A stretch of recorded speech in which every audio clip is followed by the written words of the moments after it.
Number 55 on page 263 asks us to use 20th century U.S. Census data and look at the population of Ohio. And you can see in this example, as opposed to our previous population model, that we're using a logistics function.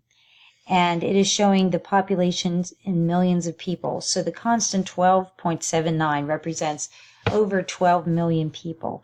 And this population census started in April 1st of 1900.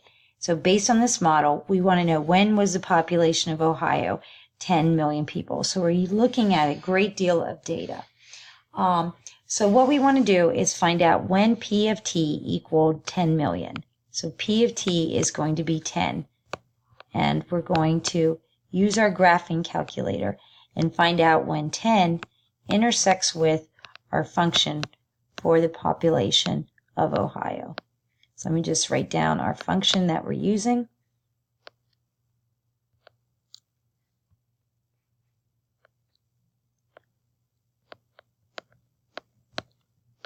And what I'm going to do is put that in my graphing calculator. And I did that already. And you can see that we have our function under y1 and our target value under y2 of 10 million people.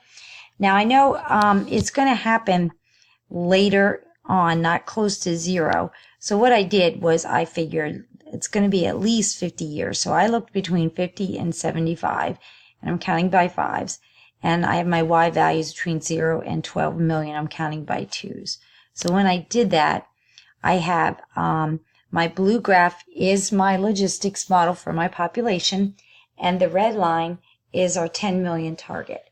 So then what we do from there is we find the intersection point of the two.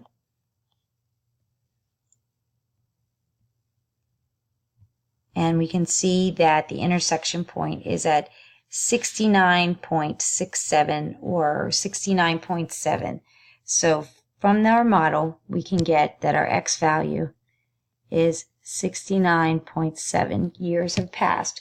So this would happen, the population of Ohio being 10 million people, in the latter part